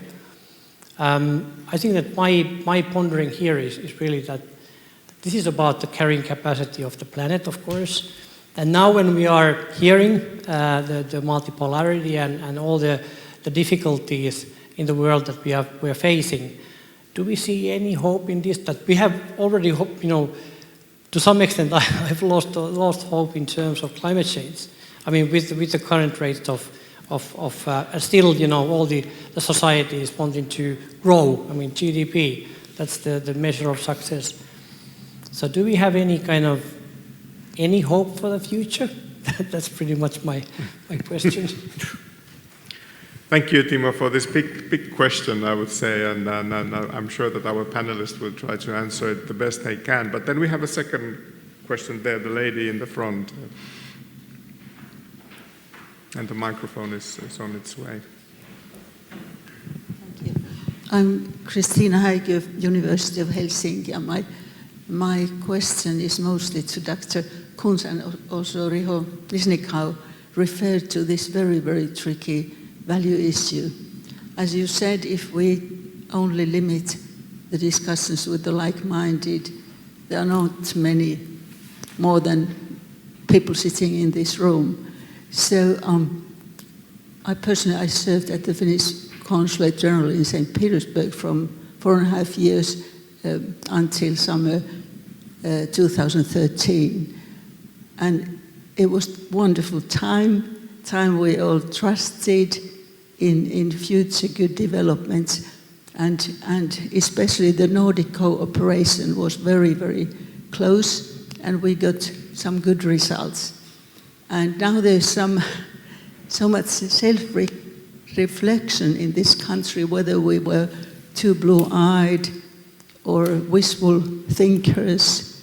And personally, I don't see it in that way, because how do you honestly discuss with your partner if you don't trust him or her? And we all have lots of wonderful, trustful friends, very, very, very close, good friends now in northwestern Russia. And also we all saw the difficulties they were in, the terrible corruption, etc. And we sort of tried to cover it and not to care about it when we saw how hard they fought for their own local or governmental organizations to be able to be good collaborators. So how do you have any advice of how, in the future, to discuss openly with people with different values, if we clearly see that some of the values are such we cannot accept, that we think are completely wrong? How do you continue the discussion? Thank you. Thank you very much for this important question on values. And of course, when we look, for instance, the IndoPacific and I think the value questions and different cultural questions comes into fore, and we have an excellent expert here from Australia as well. Maybe you can touch upon that as well, how you deal with the different values in the region. But then we have one final question. I think then we have to close the list. Thank you very much to all of you for interesting presentations. My name is Erik Lundberg. I'm with the Foreign Ministry, and I wanted to take up Timo's rather pessimistic view there and point to the fact that we've actually seen some major developments when it comes to engaging, as you were alluding to as well, young people in international work when it comes to work around the climate change. How can we, is there a way that we can harness that energy and that dynamicism into the multilateral system? It's a big and difficult question, but if you have any thoughts on that, I would be very interested in hearing them. Thank you so much. To end on a positive note, I mean. Thank you for this question as well, and I think now it's time to get back to this side of the table for one last time. And I would perhaps pose a question related on these informal groups. I know that some of you have at least touched upon those in your work, Richard on G20 and Rory as well. So how you see that field will develop, what is its position in multilateral system, and could it provide some solutions actually for the problems that we are seeing? And then of course the big question, how to deal with Russia also within these groups. That's for you. So with these questions, maybe we start from reversed order, if that's fine with Barbara, so please. Thank you. I hoped I would have a little more time to think about advice here. But no, to be perfectly honest, I'm not in a position to give you any advice on this. I mean, who am I? I'm just a researcher. What I think is, like in private life as well, in a way, there are two levels. If you cannot be friends, then at least try to manage your enmity so that it's in both sides' interests, right? So that at least nothing bad comes out of your enmity. If somebody wants to harm you, there's nothing you can do really on a values-based approach. I mean, that's what we see with Russia and Ukraine. Russia wants to harm Ukraine, and no talk about values is going to stop them from that. They're just, well, evil intentions. That's all there is, and I don't really know if there is a way to respond to evil intentions other than by force. But sort of before that happens, if you can't be friends, then at least try to be enemies in regulated situations, and that where internationally, well, arms control and things like that come in, right? You don't do arms control with your friends, you do arms control with your enemies so that the situation does not escalate. So this is sort of the mode there. And just briefly on, is there hope for the future? I hope so. And I mean, I know that this is not the panacea or going to change anything, but I really believe in keeping channels open and having youth exchanges and getting people to know each other and so on. City partnerships, city diplomacies, all these smaller things, I think, is something that is important to keep up also with Russia right now, although there is the temptation to shut it down, to punish Russia. But I think you do not want to punish the section of Russian civil society that is on our side, and leaving them alone now would also be wrong. So this is not the solution, I know that, but I think this is at least something where there is hope. And then maybe Rory, please. Thank you. Lots to say. I'll try to be quick. So I'll actually introduce this by adding something I should have added earlier, which was also just to clarify something I'd said earlier when I was talking about the Chinese economic coercion against Australia, which is kind of a case study for a number of the things we're talking about here today. I forgot to mention the catalyst of that. And the reason that's interesting and important is that the actual catalyst of that Chinese coercion against Australia was our government calling for an independent international inquiry into the origins of the pandemic. You would think that that kind of call for international transparency and accountability through the multilateral system would have been a reasonable thing to say, but our diplomacy around it was perhaps a little bit clumsily handled, and hence it was the excuse for China to try to put us back in our box. But I think the important point to note there is that the strategic competition, which is on, I mean, whether we like it or not, it's on violently in Europe, it's on generally without violence at this stage in the Indo-Pacific, it's not necessarily a cause for permanent despair. It's also, in many ways, if I can use the metaphor, a call to arms in security, but also diplomatically. And so we're seeing in the Indo-Pacific, for example, that a lot of the contestation with China that we're having, it's not occurring necessarily in the military domain. It's really a battle for influence over hearts and minds in third countries, in developing countries.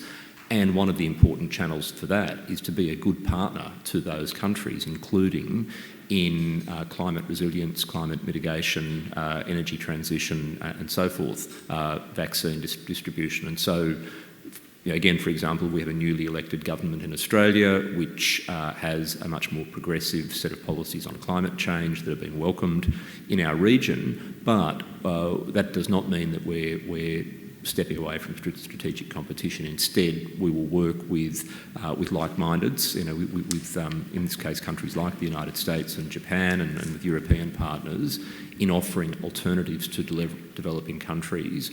And from their perspective, I think there's potential of a bit of a win-win, because in a sense they will still have the opportunity to access Chinese assistance, but hopefully have greater rules of transparency and accountability around that, better governance, and the developmental and climate impacts for them in the Pacific, for example, could be improved as a consequence of the competition. So it's a strange dynamic, and it's not all cause for despair in my view. The only other point that I would note, though, is that we are going to often have to work through small groups, these self-selecting groups, minilateral groups, rather than always through the multilateral system.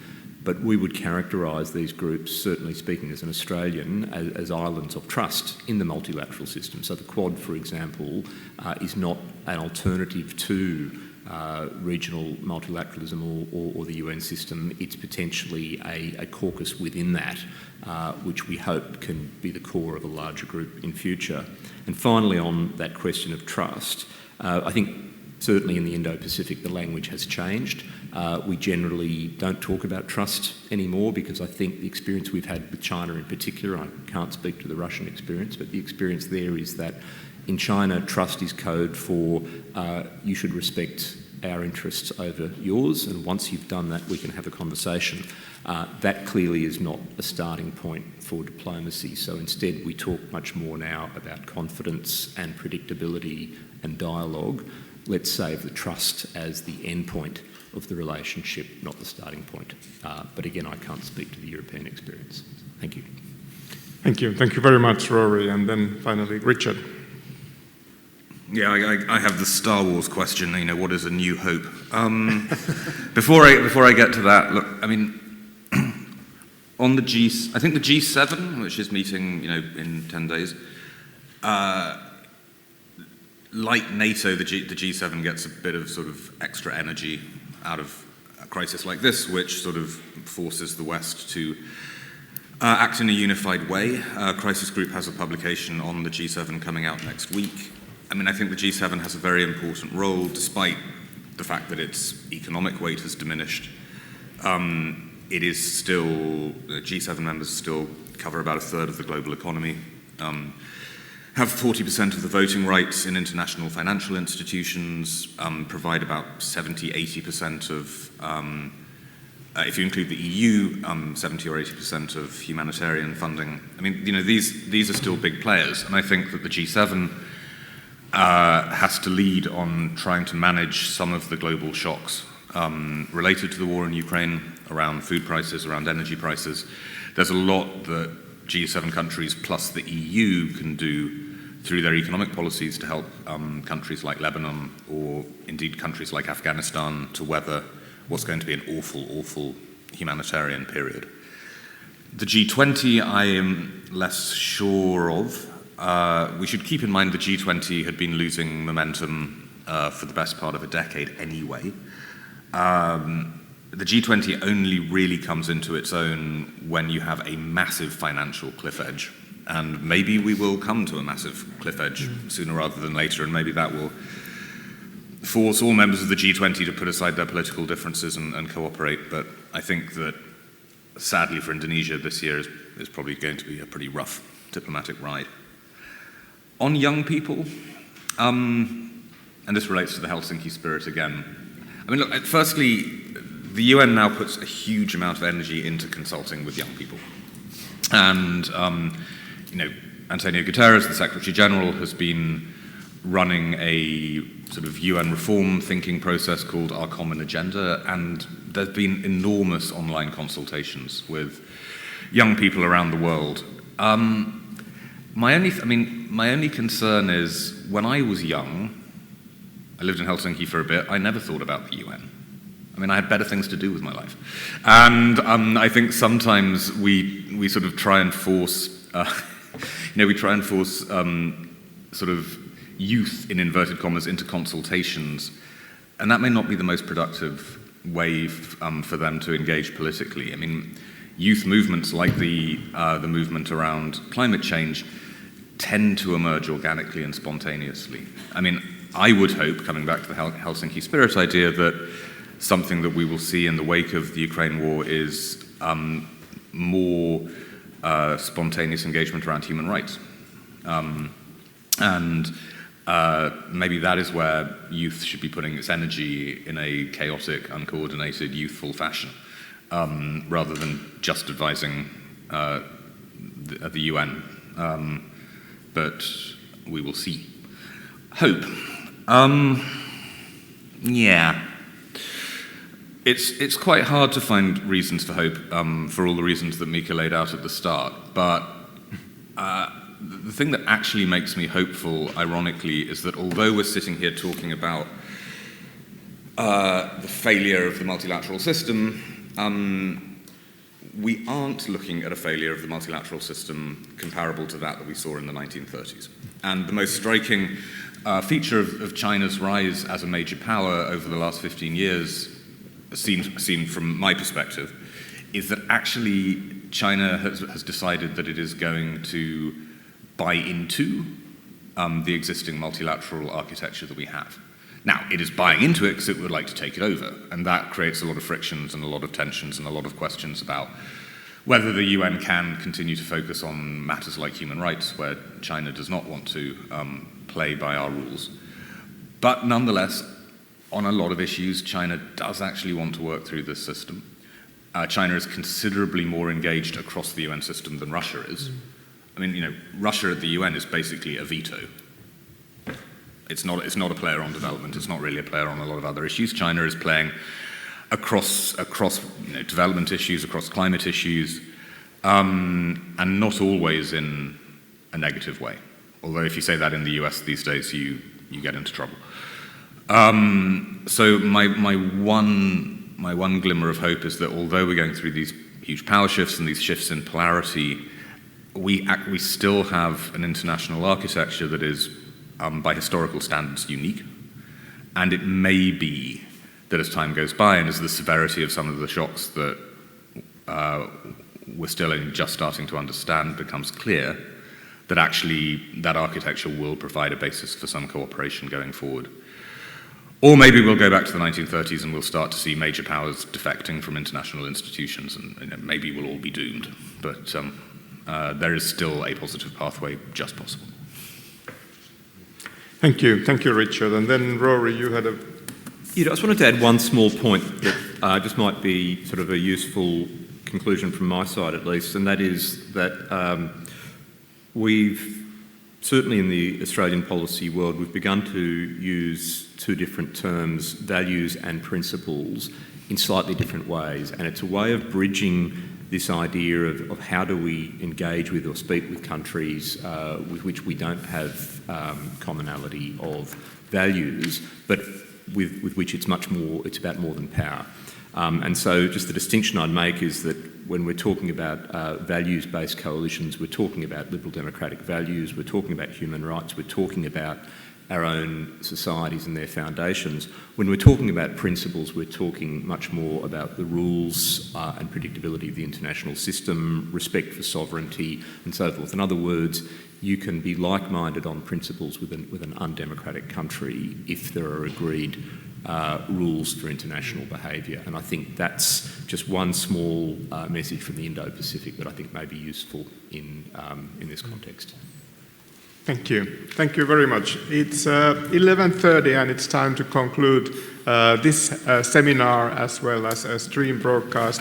I'm really happy about the discussions here. I must say that I think what Riho said, that the analysis have been sober. I would say that the atmosphere has also been rather sober. I think there is a certain humbleness towards the shock that the Russian invasion has caused for the multilateral system, global governance, international cooperation and order in general. But I also think that what this discussion brought about is that many of the trends and drivers have been there for a long time. And this is, of course, something that this shock will either accelerate or provide some opportunities for potentially positive changes as well. And then finally, on hope, I like the expression of islands of trust with reference to these all kind of different formats of cooperation that one can have. And maybe also what comes to the commentator's point about the Council of Europe, I think multilateralism might be actually about building about these islands of trust in regional fora.